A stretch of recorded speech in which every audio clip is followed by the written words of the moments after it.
come for misinformation to ihateyourmovie.com.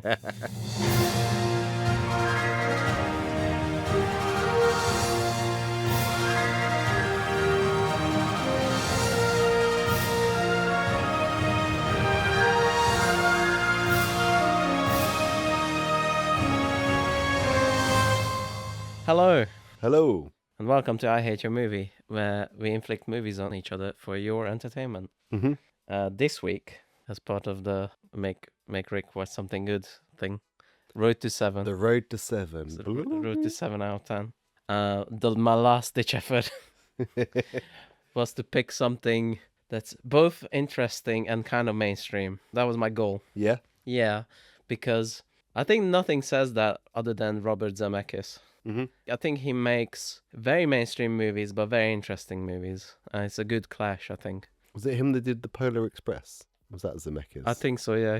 The dead-eyed CGI creatures. So, we watched Contact, 1997, Yep. with Jodie Foster and Matthew McConaughey. Yep. It's a film in which Jodie Foster, in 1824, she discovers contact lenses for the first time ever. She has to go through all these men to sell it, and she just can't catch a break. No, it's about contact with aliens. Yay. Or is it? Or is it? Or is it? Dun dun dun. Yes, it is. It's made by Robert Zemeckis, Mm-hmm.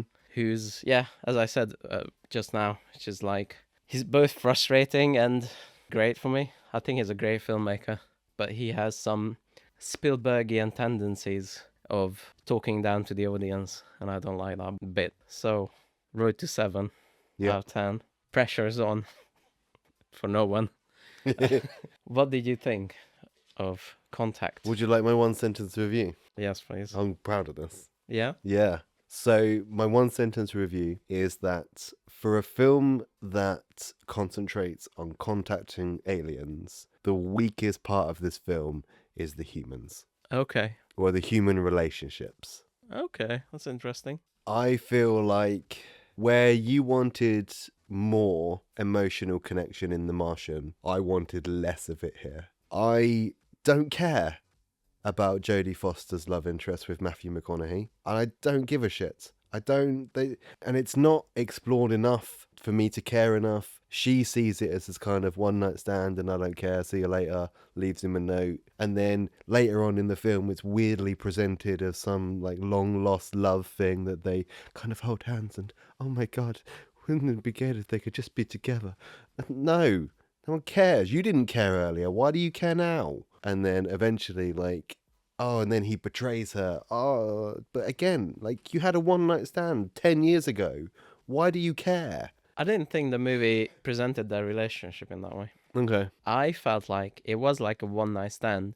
And there's lots of things going into this, which is interesting to me. Which is, I think Jodie Foster plays a character who's kind of emotionally unavailable and detached. And that's why she's having like one night stands. And it's her journey in the movie to be more communicative with other people and be more reliant on other people and be a team player more, and not in a Hollywood way. It was like, we have to learn to be a team it's more like deep than that. Her mom died and her dad died, and she's obviously have like trust issues with that, I think. Mm-hmm. Developed from that. And when Matthew McConaughey comes back, it didn't feel like, an old flame comes back. Do you know what it felt like to me? It felt like the studio were making this film and they had Matthew McConaughey and Jodie Foster and they had just watched a load of British rom-coms from the 90s. Mm-hmm. And that's kind of like the tone they were going for. They're kind of like this long lost, because there's a whole thing in the hotel room when he turns up later and it's kind of like there's this unspoken kind of like, oh, I thought you had gone into the monastery. Oh no, I didn't. And the whole thing seems to me presented like this whole, oh, I wanted to be with you all along, but I just didn't have the emotional maturity to accept you. That's so weird. I didn't get God, that it at was all. just awful. Because for me, it was more like, even 10 years later is awkward. But it wouldn't be. That's my point. It wouldn't be awkward at all. That, You wouldn't that- even remember the that reason, person. well, you're telling yourself. You're revealing something by yourself, I think. The reason it was awkward is because their job collided by accident, and they had to deal with each other. And I felt like they were pretty happy parties apart from each other for 10 years. And because they meet each other again, because they have this like complex relationship, but they have to work again, and their ideologies point to different directions. But they don't have to work together. They do. What do you mean? They work on the same thing. No, he's just brought onto the panel of is she fit to go to space? Yeah, he and doesn't work on it in any But way. she has involvement in that. She wants to be part of that, so their jobs interact. Yeah, but they interact in this like forced romantic way.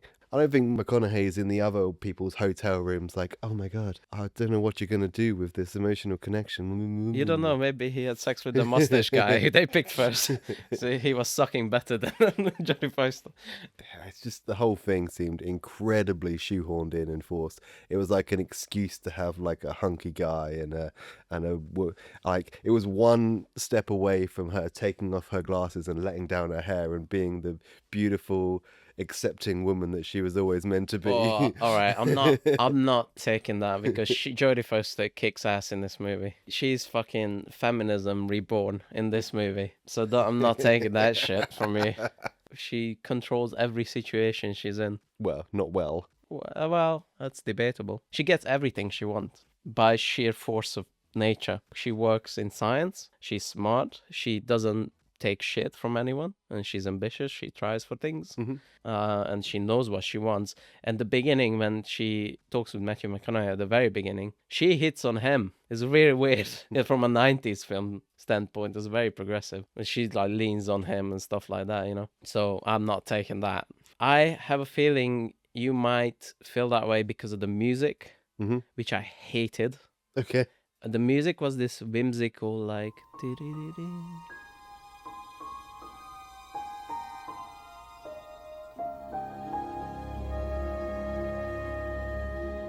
this like light piano that's in every Robert Zemeckis film.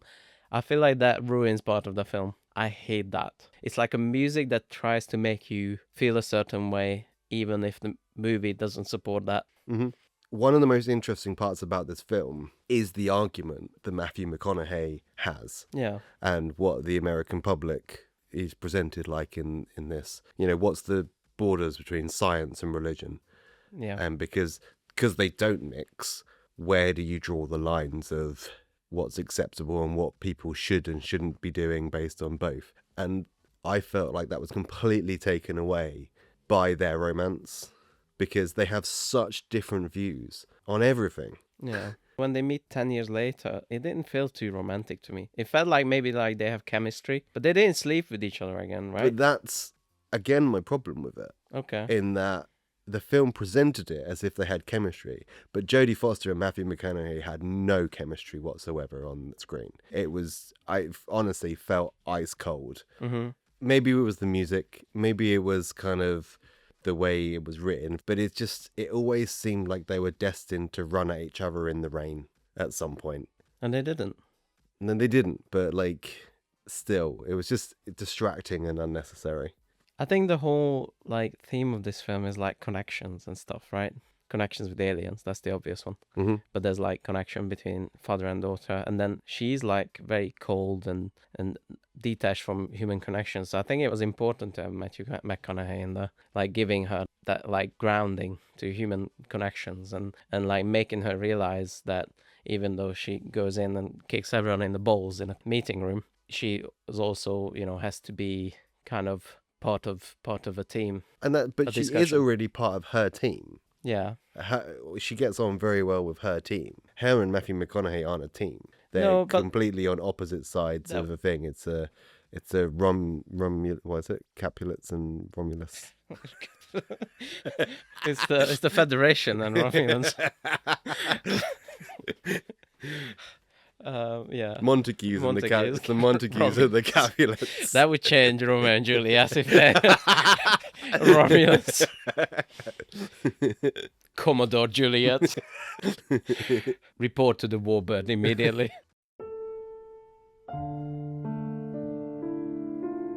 What man are you that hides within the shadows of the night to spy on me? I take it you have never seen a Romulan before.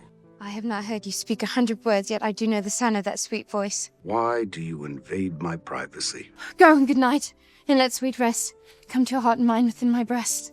I don't suppose your food terminals would be capable of producing a Romulan ale. Yeah, so like it's a star-crossed lovers thing, you mean? Yeah. She believes in science. He believes in religion. How are they going to make it work? They won't eventually, but... Isn't this the plot of Fleabag? The rest of the film is pretty good. Yeah? Again, I feel like the emotion human connection weighed it down a little bit. I think it's excessive to have both her parents die. I love the details in this movie, and this Yeah. is like peak Zemeckis stuff. So it starts with Jodie Foster. She's trying to communicate with aliens. She's looking at different stars and different like exoplanets orbiting those stars, and then she has like this pinboard of the galaxies, and then she has pins. She's telling someone, "Oh, I've got shot 8 trillion galaxies. I need more pins." And then the next scene, she goes into a store and gets more pins, and just starts with that. I just thought that was a really nice detail. I tell you what I did like. There's a scene in the start of this film that I thought was really good. It's when it starts off on Earth and it keeps zooming out. Yes, That's amazing. And so it's the signals that are being sent out into space. So, I mean, this was made in 99, you said? 97. 97. So it zooms out and it starts with stuff from 97. So you've got some Spice Girls music in there. And the further and further it goes out, it travels back in time. And it was accurate to where our sound waves have reached. Oh, really? Yeah, Oh, wow. this is as scientifically accurate as The Martian. There's some theoretical stuff in there, Yeah. obviously. Well, Obviously, at the end. yeah. It's scientifically accurate until the giant space teleport device gets built. Even that has theoretical. Even we'll get to it. You can find theories of everything. Like, if you really looked, you could find a theory. It's like, it's not. There's a difference between, it being scientifically accurate and being scientifically correct to a theory. Can we put a pin in that? Okay. Because I will argue with that. Okay. But there's a lot more movie to go through. It's weird to me that she was physically listening to radio waves. Okay, yeah. She's I watched a lot of documentaries on SETI, Search for Extraterrestrial Intelligence out there, and it's mostly just an empty office building, and then sometimes there's like a printout. I was like, and just reading the printout. Okay. You know, like the Yeah. it's more about reading data, and I assume it's like all automated now, but it used to be all reading. Do you know about the wow signal? The wow signal. Wow signal. No. I don't know exactly when. I should have researched this more, but it is an important thing. There was something found in SETI. There was a radio wave, Okay. and it's called a wow signal because the guy who found it was on a piece of paper. He circled it and put wow on it. It is an unexplained radio signal, like it's not emitted from, as we know, a star. From any, they do radio signals. Yeah, like themselves, pulsars are famous. pulsars, yeah. But it's nothing we found so far from that direction. So that's like a potential for alien life so Okay. far. Are they doing any more research into it? Yeah, Or they just found it and moved on? I don't know. I should look into it more. But I know it's just one of those remaining mysteries so far. I've got the intro. So the intro is her and her dad. Yeah. I think they're looking into space. Have they got a telescope? Yes. Yeah, so they had a telescope. And I immediately wrote down, I bet her dad dies tragically or suddenly. Yeah. And then I was like, oh no, that's not going to happen because her mum's already dead. You have enough emotional baggage there. The Bambi effect.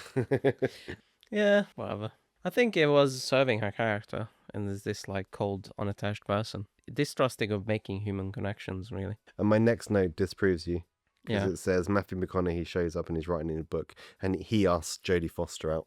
Yes, but their kind of body language stuff, when they were like outside looking at the stars, Jodie Foster's like really leaning into him.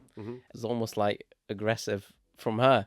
It was interesting to watch. Okay. It wasn't anything they said or anything, but it was like she was clearly into him, and she was like making like body language gestures. I think it was her performance is just excellent in this movie. For 97 as well, it's so like progressive. Well, I mean, we already spoke about the Spice Girls. It was the era of girl power. Yeah, not as we think of today. No. Still a bit behind. Mm-hmm. I feel like this is like today's stuff, you know? This is like very, very progressive. Yeah. Yeah. Okay. Yeah, like my fifth note down was like, seems like this would be a good film if it wasn't for the people. Come on. That's the whole point. No, the whole point point is to to talk to space.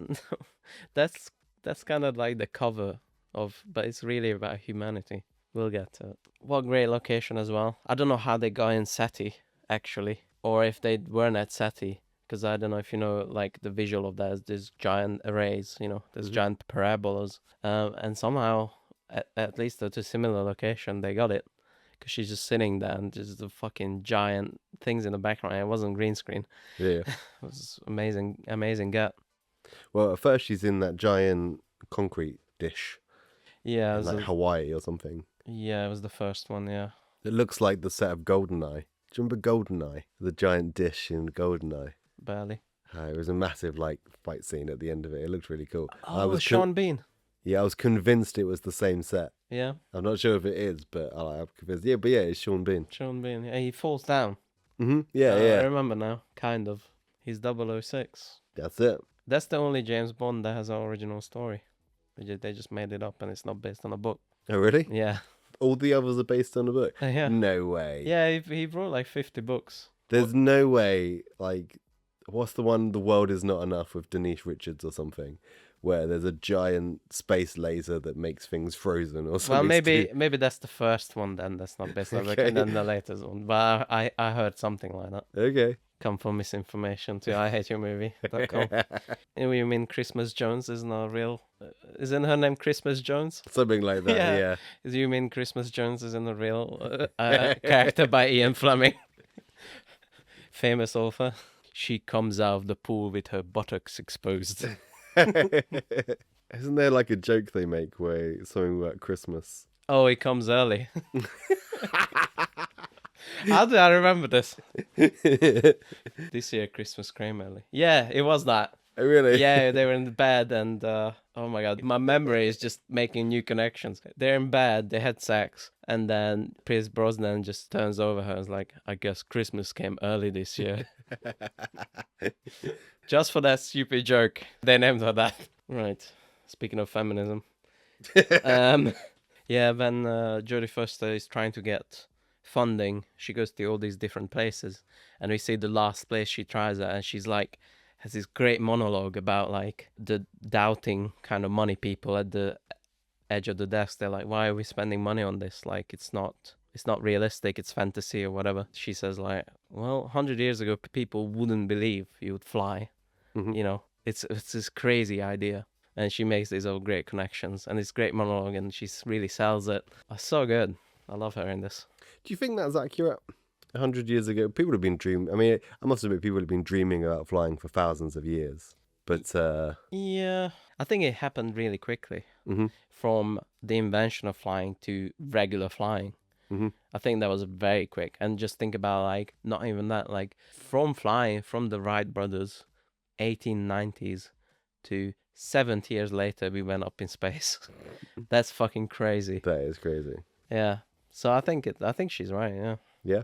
Yeah. I mean, people, always wanted to fly, but would you believe in 1889 that, like, in 20 years later there's going to be like commercial flights, or not maybe like commercial, but like people fighting, like dog fights in the air, in a world war? Say 100 years from now, Yeah. teleportation gets invented, Sure. and you come back to now, and somebody says to me, oh my god, teleportation was invented 100 years from now. I'd be like, yeah, all right, makes sense. I wouldn't be like, what? I think it's the same argument. You go back 100 years, all the technological advances, and I don't think it would be that far-fetched. I think maybe she was like talking like in the kind of money realistic scenario. It was like maybe money people in the 1890s would have been like, oh, we heard this before, like flying, like Archimedes tried that, got too close to the sun and burnt up or whatever. I'm mixing a few. Sorry, sir. Just one or two, yeah. I think they would have been like that. There's like an ongoing thing about finding aliens in space, and everybody seems to use the same expression. I think her dad says it right at the start, like, oh, if there weren't aliens out there, it'd be an awful waste of space. Oh yeah, it's a cutesy line that comes up later. The reason I say it is because my next note was because Matthew McConaughey says it. Her dad says it at the start, and then Matthew McConaughey says, oh, if there wasn't life, it'd be an awful waste of space. And I was like, her dad said that, which makes her horny.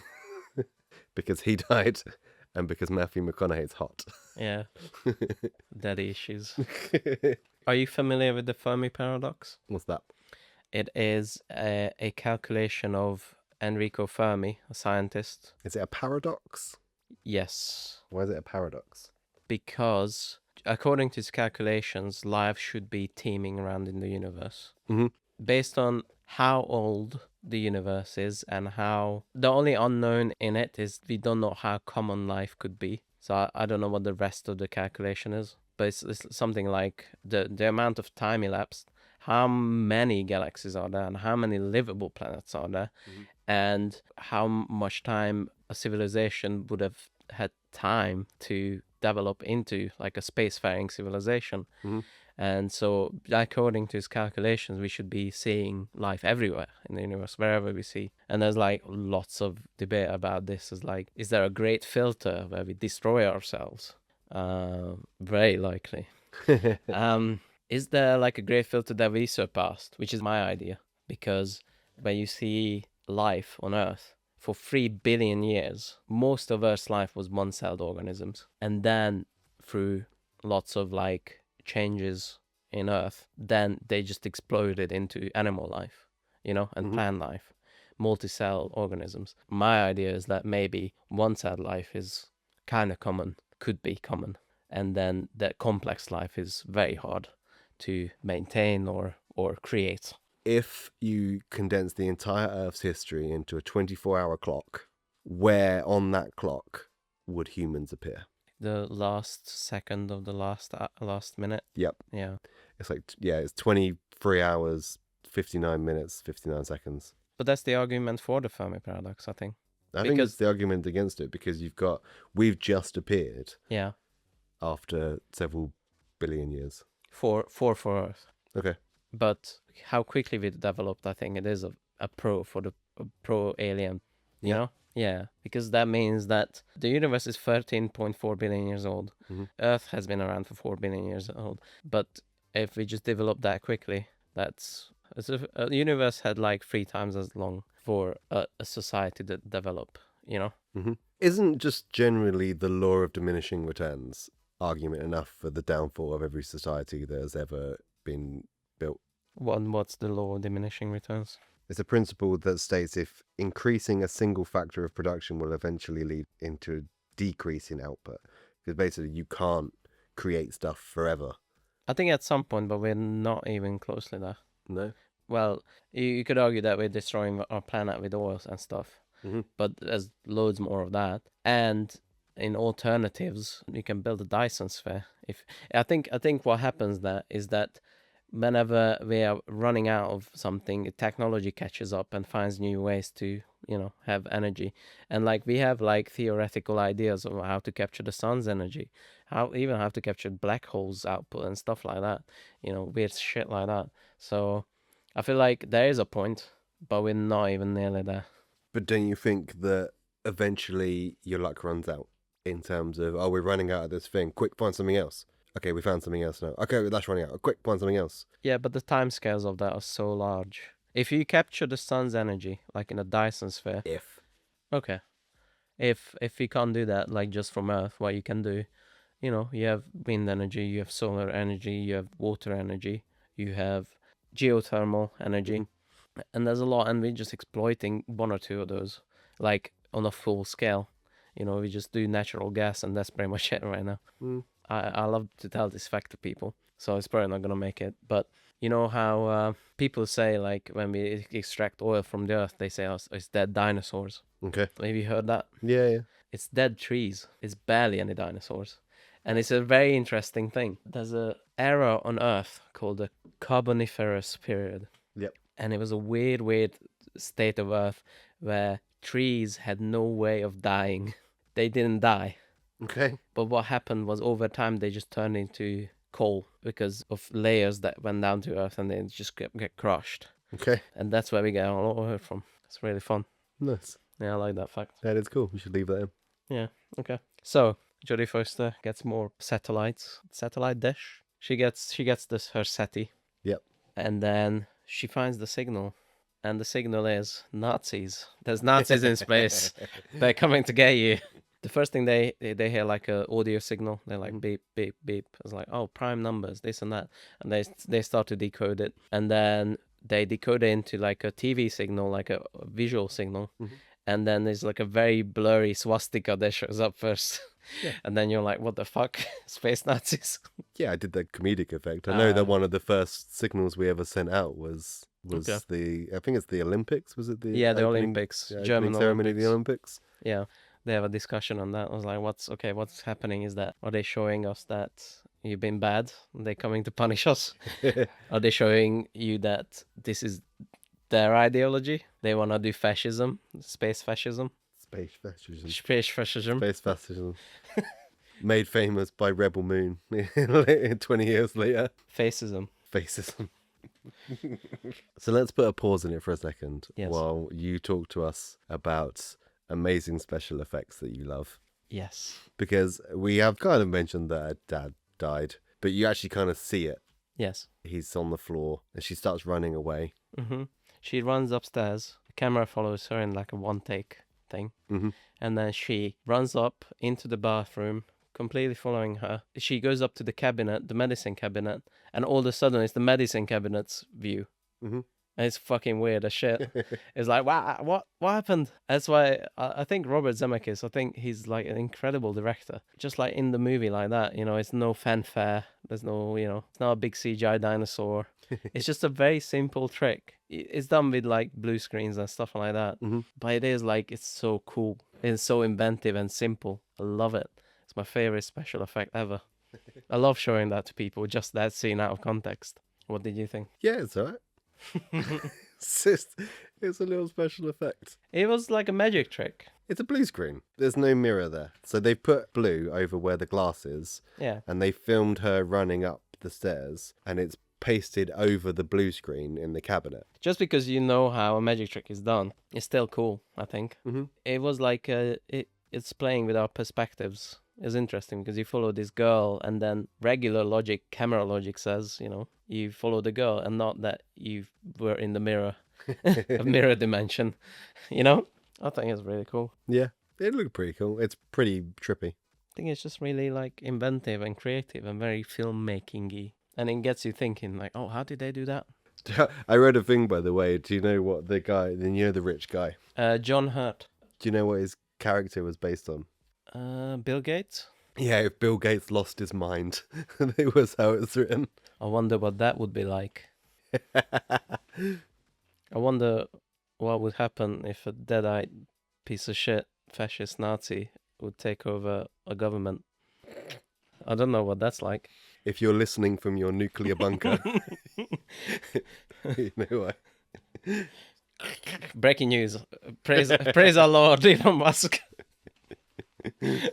Something I feel the film touched on but didn't really go into too much, and I felt like this was the biggest casualty of Jodie Foster and Matthew McConaughey's relationship, is that he doesn't really put across his feelings enough.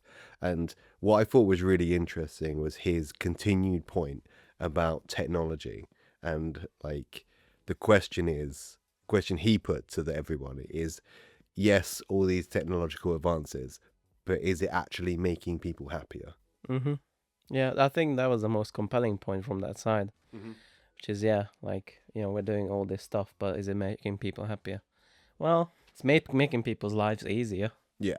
I feel like that's... Well, it's making people's lives easier, provided your job hasn't been taken over by said technology. Yeah, well, that's governments and private sectors to work together to work that out. But yeah, that's complicated. But yeah, I'm more thinking of smaller things. Like when you go close and it just goes... What's that called? The fuck?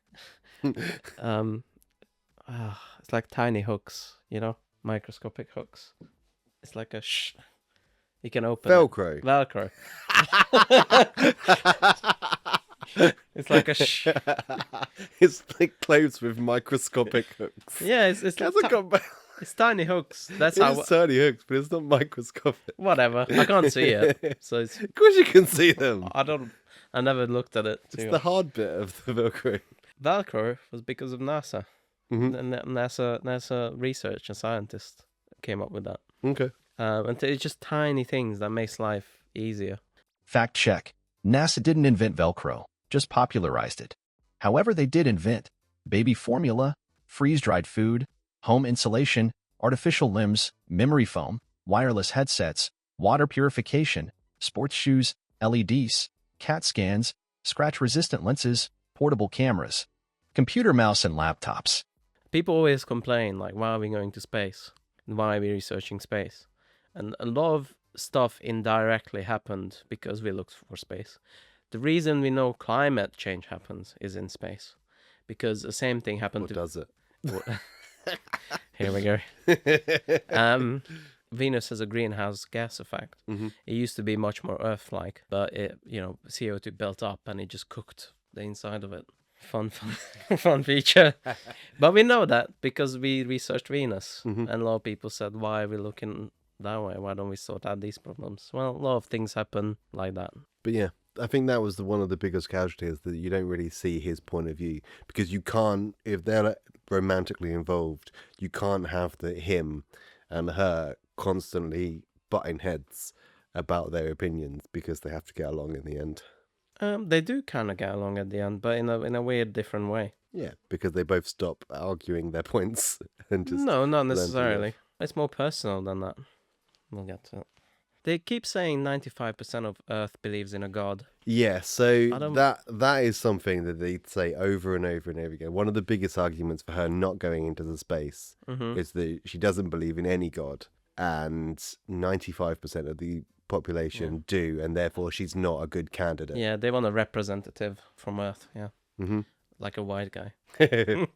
Like a white guy who seems to be like 65 years old. By the way. Yeah. There's no way that man's going to space. This was probably the least believable bit of all of it, is you would have a parade of like fit men or fit white men Yeah. in the 90s, Yeah.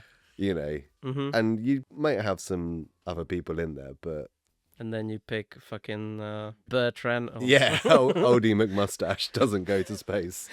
It looked like Burt Reynolds. Yeah, 95% Earth believes in a god. Okay, so let's ask the producer. Yeah. Right. Well, you have to adjust it for the 90s. Can you do that? I feel like it might be even less people in the 90s than now. Okay. Yeah. So, I mean, What does the producer say? the producer says it's not that high. And it Yeah. almost has never been that high. Outside of America, Mm. it's not been that high. So, Maybe they just think it's America. Who the fuck else cares so what people the people think? the Pew Research Center, great name, by the way. Yeah. In the 90s, roughly 90% of US adults are Christian. So currently, 49% of the world believes in God. Mm-hmm. And it looks like that number was kind of around the 61% mark in the late 90s. Yeah. Feel like maybe if I want to give them the most benefit of the doubt, if we include like spiritualism, it's like people just saying, I think there's something, Yeah. Kind Those of the agnostic approach. Yeah, those kind of people. Maybe it can push it to 70%. Yeah. But Yeah. they kept saying in the film like 95% of people believe it, which is a weird kind of lie. If you're going for accuracy in your film, which a lot of this film does, Yeah. massive parts of it don't, but I don't know why you would suddenly, because your argument would be enough at 61%. 51%. Yeah, exactly. Yeah. So even at 61% was where it actually was. Or even if you say 90% of Americans, that makes sense. If over half of the population of Earth is one thing, it makes sense to send one of those to space. Yeah. So I don't know what the weird exaggeration flex is about. Let's talk about Bill Clinton. Oh, yeah. Bill Clinton, famous offender, makes an appearance. So, Bill Clinton, famous saxophone player. Bill Clinton, Yeah. keeping it light. It's not Famous saxophone player. saxophone player. I just heard the start of it and it assumed the end of your sentence was famous offender. Well, that's what I'm implying. Anyway, It's going to be fun to go around this. yeah, he's in the film. He did not enjoy being in the film. Is he actually in the film? So that is him. So there was at the same time this was being filmed, a meteorite landed on Earth, I believe. Or there was something to do with a meteorite from Mars. Mm-hmm. And everything he says in the film is actually from an interview that was done about that. Mm-hmm. And Robert Zemeckis said like his jaw went to the floor because the way he said it in his press conference was like so specific to the film that It was was, being yeah. made. That's why it was confusing. He even says in the film something along the lines of like, "Oh, we'll just keep our ear on it and we'll listen for anything that happens." Mm-hmm. What he's referring to is like listening to the research team that's studying this rock. Yeah.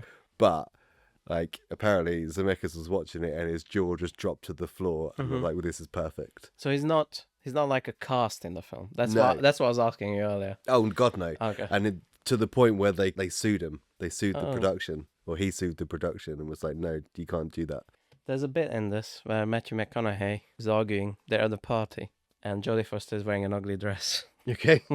And it was funny because she was going up to some politician ladies like, "Can you show me how to dress up as a woman or whatever?"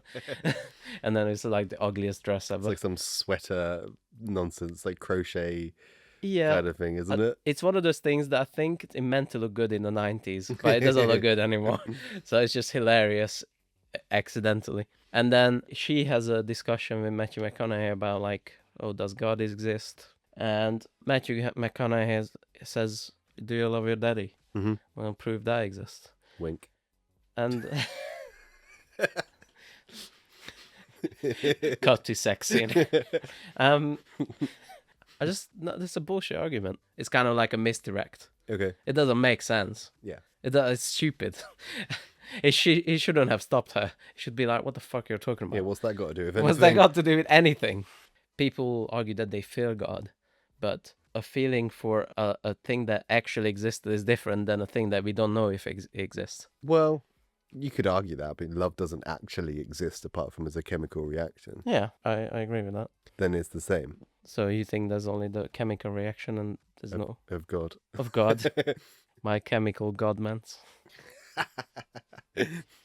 No, I'm just thinking it's a misdirect. Yeah, it's bullshit. Yeah. It's bullshit. Yeah, so because I can't accurately describe love, that obviously means that a deity that controls the entire universe on his whims and takes attendance. Yeah. It's kind of manipulative as well.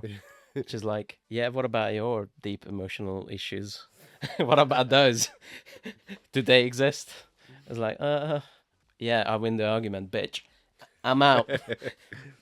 They interpret the signs as building instructions to a machine. Yep. And then they start building this machine, which may be the most unrealistic part of the movie, which is like this government is going to pay for this thing that they don't know what it's going to do.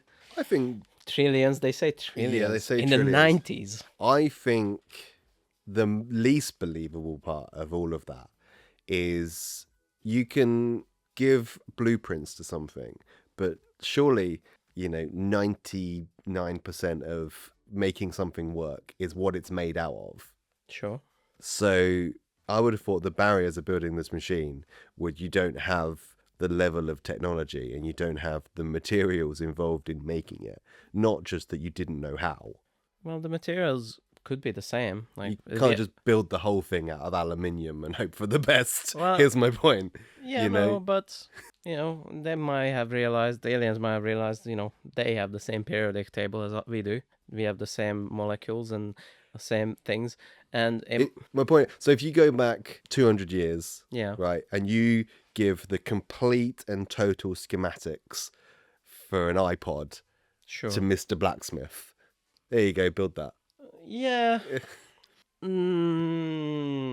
It feels like that to me.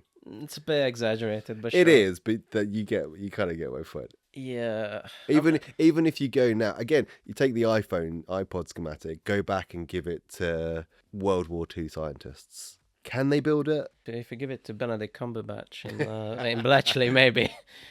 Yeah, Alan Turing. Yeah, you're right. Mm-hmm. They saw the Nazis, They did see the Nazis. so maybe they're like, that's what they can do. They can march on goose step. That's my biggest flaw in the film. Okay. Wow. But I don't know. There's some universal things you can do. That's the thing. We don't have anything to compare it to. Mm-hmm. We don't have other civilizations. But I'm thinking maybe the aliens are thinking that if you reach that part of your civilization when you can send out radio signals, then you have electricity, then you have some basic stuff that you're working with, connections and things like that. So maybe that's what they're thinking. Yeah, it's like the Star Trek thing. Mhm. Once a planet has interwarp capabilities, then you can go and say hello. Yeah, and they have Julia Romulus, Romulus and Juliet. Commodore Romeo. I know a host of Romulan cyberneticists that would love to be this close to you. Are we too rash, too unadvised, too quick?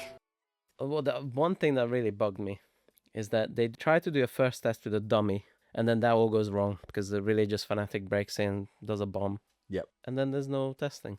That really bugged me. I was like, what? Are you just gonna wing it? What if she just fucking dies? I mean, You don't know what's gonna happen. that was one of my big problems with the film as well, is that they don't know what it does. Yeah. Like, you're right, you wouldn't build it if you don't know what it does. And more to the point, surely you would figure out what it does as you were building it. You'd like to think that someone would at least have a theory of like, oh, what this will do is create a certain kind of radiation that will open a wormhole or blah, blah, blah, blah. Mm-hmm. Have an active theory as you're building this That'd be massive hilarious. If spaceship. they just turn it on, it's just a bomb. Exactly. But that's my point, yeah.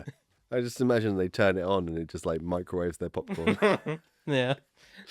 Great microwave popcorn maker. The only justification I have that for is that the movie would be way too long if they included that as well. That would be like a whole subplot of like what it does and No, you don't need that. You just need on the news stories being like, oh, this machine has been built. Leading scientists say that it will create a wormhole that takes us to another dimension. Mm-hmm. Okay. Maybe don't have a 1950s broadcaster to it. Yeah, sorry. Gonna sign up to space, yeah. This is Will Ferrell from Anchorman. You said that this film was scientifically accurate Yes. based on theories. Yes. Okay. And this is the part where it goes into full theory. Okay. But based on theory, mm-hmm. Doctor Strange in the Multiverse of Madness is scientifically accurate because there's an infinite amount of universes out there, all with their infinite amount of like possibilities in their physics. That's not the same thing as The Martian, where it's scientifically accurate. No. But the person who came up with wormholes was Einstein. Mm-hmm. They're called Einstein and Rosen bridges. Mm-hmm. It's still a very likely scenario that if there's black holes, there are white holes. So there's a in and there's an out. Mathematically, it like works out. Mm-hmm. And so like I can understand how Carl Sagan as a scientist, like, okay, what's the most realistic I can get this to be, And he was thinking wormhole, because if it's a spaceship, then she's gone for thousands of years. Mm-hmm. That doesn't work for the movie. Come back, Matthew McConaughey as a fucking skeleton, even more so than he is now. Come back in 2025 when Matthew McConaughey is a skeleton. So I think that was his only way out, which is just make a wormhole, And it was interesting. It was not a spaceship. It was a ball dropped into a field. It doesn't say it creates a wormhole. I think I said it creates a wormhole. It does. It visually does. Yeah? Yeah, that's what happens. She drops into it, and then there's those weird visuals and everything. There's light everywhere. And then she goes into the sliders, and she slides to the to planet Vega. I love the transition in the wormhole, and it's like all these sorts of weird visuals. A lot of it is practical, weird, not computer generated, but like analog generated images and weird shit. And I love that stuff. It's great. But what I would say, if someone would do that for 18 hours, they would go fucking mad. Yeah. She'd go out like frazzled, like, I've seen the eye of God. Should break her mind. And then Rick did a big sigh. Yeah, my note for it was, if she sees her dad, this film gets an instant negative 2 points. From 9 to 7. And from 10 to 8.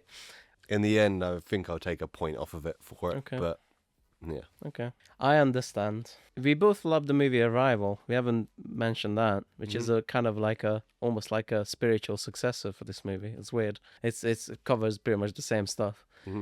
And in Arrival, a lot of people complained that the aliens look kind of whatever. It's just like big octopuses. Mm-hmm. And I have the same response to that, which is it's a balancing act. Because I wrote a book about aliens. And I thought about this a lot. And in my heart of hearts, I want to go as alien as possibly I can. You know, as weird as I possibly can, like blob monster or conscious gas or whatever weird shit. Mm-hmm. But the problem is, you want a character or alien that's relatable. Mm-hmm. And it's like a sliding scale. Like Arrival went octopus. You've seen an octopus before. You know, Okay. you get it. And this movie went more like you fill in with your imagination what it is because you're not shown, you're more like told. The other problem would be if, let's say, she travels through the wormhole and then there's a big, 6 tentacle thing come out. It's going like blah, blah, blah, blah, blah, blah, blah, blah, blah, blah. That would be ridiculous in this film. Yeah. So you might not agree, but I think they went for a sensible solution and show something by not showing. Is that like let your imagination fill in, and the movie is more about connections and relatability and things like that. So that's why they did that. And same way Arrival did the octopuses, because if it's a very weird thing that you can't even conceive on Earth, then you have to have half an hour explaining that, because then that just shifts the focus completely. So there's multiple things that work here, which is, I think they arrived at the best solution. What I don't like about it completely is that the alien talks as if it's her dad. Like it's, hey sport, how you doing? First like 10 seconds and he gives up pretty fast. No. It does. I think it doesn't it end in them hugging? He does it touching her face. Yeah. But he starts like that. He's like, hey, sport, whatever. And Jodie Foster is like, what the fuck? What are you doing here? I was like, oh, I guess he caught me red-handed. I'm an alien. That's pretty much what happens. And at the end, he touches her face, but that's just like symbolic or whatever. It's just, yeah, it's odd. But what do they talk about? Is that humanity has to work together. Okay. That's what they talk about, and that's what this movie is. Team player, humanity together, make common projects, reach out, be neighborly. That's pretty much what it is. It's great. I love it. It all comes together at the end. Lovely. And then nobody believes her Yeah. when she gets back, which is a weird, distracting ending. Do you think so? I do, yeah. Mainly because I don't understand why the guy is such a dick. Like, he knows that it happened because there's 18 hours of footage. They do explain that. It's because by the time they have these hearings, he ran for Congress or whatever. He became a politician. And he was just a paper pusher before. Well, he was head of, like, security for Yeah. America or something. Yeah, but he became an elected politician, and he took a stance on the religious side. And that's why he's just trying to get cookie points. Yeah, it just seems like somebody other than him would have seen that. You know, and like, I think it's like his assistant calls him. It's like, oh, yeah, you know there was 18 hours of footage. Yeah, But they do at the end. Yeah. yeah, The president's assistant yeah, was like, yeah, 18 hours. And he's like, yeah, I know. yeah. I don't care. I just care But about... why are them two the only two people that have seen that? I don't- Surely in a scientific discovery that was broadcast around the entire world, more than the bad guy and the president's assistant would have seen that there was 18 hours of footage. Was it There's- broadcast? Yeah. Because the first attempt was, but I don't know if the second one was. Even if it wasn't, there's the scientific community as a whole. Like, there's no way only those two people would have noticed that there's 18 hours of footage. Well, they wouldn't have noticed, but they may have tried to keep it on the logs. What's unrealistic is that it actually doesn't leak, because everything in government fucking leaks all Well, the time. that's my point, right? That's my point, Yeah. that it would have immediately leaked to everywhere. As a conspiracy theory, maybe, but still. Yeah, I think it was interesting as an ending to question her sanity. All of a sudden, she swaps places. Everyone has to take her own faith. It's kind of fun, interesting. Puts her back in her place, kind of. What makes me laugh at the end of it is when it's like, because there's like a school class thing that comes and visits her, like disarray. Yeah. And one of the kids asks her, is like, oh, is there life out there? And she bends down and she leans into him and goes, what do you think? Just say yes.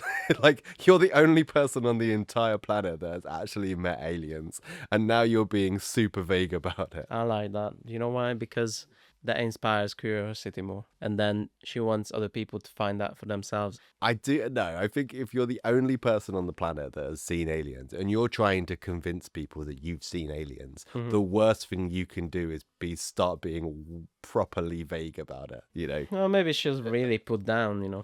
Maybe it is like if you get like a public hearing like that and you're like really put in your place and everyone's really against you, maybe you don't want to. And then because also you're still a scientist and you still got further science to do, no one's going to take you seriously anymore. So maybe you dial it down a bit. Yes, because that's her character through and through. Well, When she believes in something, she dials it back loads. that's her character change because she starts to listen to other people. It all makes sense. Makes sense because you say it makes sense. It does make sense. To you. It doesn't make any. She spent the entire film being headstrong and thing, and she got to where she wanted to be. And at the end of it, then she's beaten down by public figures into lying to small children about alien races. I'm sorry, that doesn't make sense to me. And it makes sense to you, but why doesn't it make sense to you? Because that betrays her character. It's not the character arc; it betrays it. I think there's multiple things going on that you're not addressing. So again, she wants other people to find out for themselves, and that's kind of what the movie is about, is that inspiring other people to work together and do something together, right? You're creating doubt. If a kid asks you, are there aliens out there? And you want to inspire curiosity, you say, yes, there are. I wonder what they want. Or I wonder what they're going to say to us next. Maybe you'll be the one to find out. You don't say, what do you think? Is there aliens out there? You know? The what do you think betrays her character, that she's this strong person who believes what she believes and she will believe it no matter what, no matter how many people tell her she's crazy, because that's what the film is. She goes to get funding for all of these like alien communication research and people say she's crazy, and at the end loads of people say she's crazy and she's like, okay, well, I'll just go along with it then. That betrays her entire character from the start of the film. Well, what else can she do? Still believe in what she believes in and fight for it and tell people, But let people know what she went to the utmost authority, to US Congress. Mm-hmm. And if they don't believe her, then what the fuck And will? she should still be doing it because that's her character. It might be counterintuitive to go that hard. It always potentially has been counterintuitive to go that hard. But now it really is, because it is like in the national discussion. I've used the wrong words in like she's been put in her place. That is kind of what happens. Mm-hmm. But it's more like she's taken a step back, and then she like sees the bigger picture, and that's what the alien dad was saying. Daddy alien is that like you gotta work together, you gotta create something bigger, and then it's this thing, our communication is gonna happen over hundreds of years. He says something like that. She sees the bigger picture. She comes out of her ego a little bit. Final word. That means I win the argument. Nice. Fine. Yay. Here's one idea. And this is like fanfic theory. Okay. What if she doesn't come back from an alien planet and she's still there? And the aliens made a fake Congress and told her to shut up. For what purpose? I don't know. That ends my fanfic. So Contact 1997.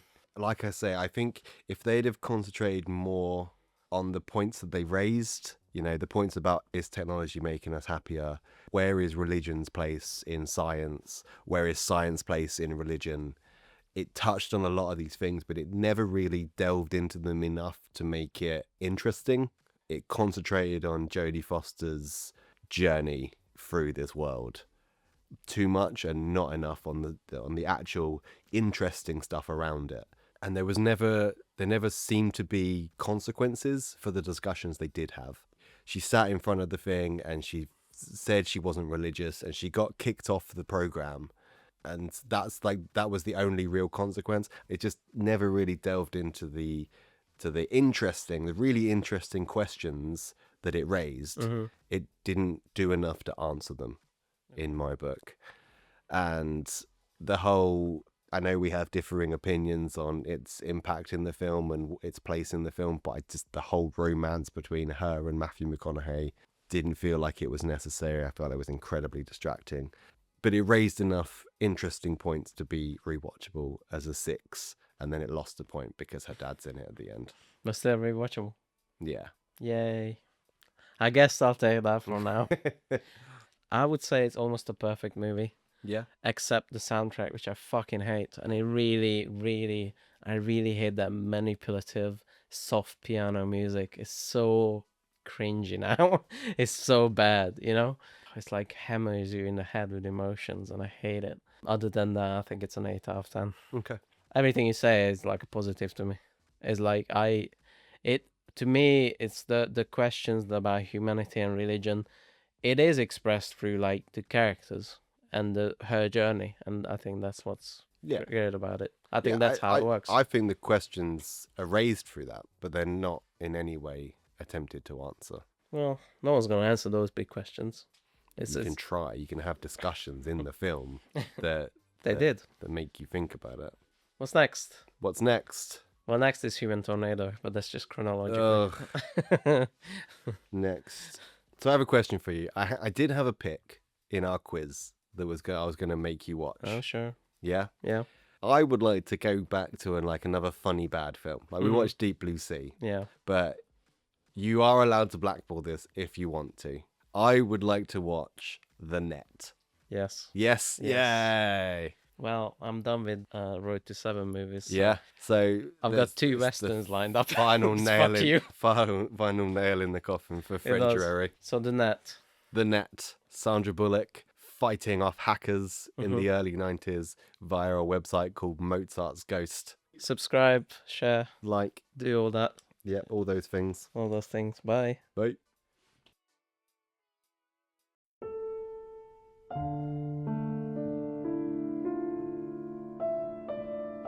What man are you that hides within the shadows of the night to spy on me? You may address me as Centurion Bakra.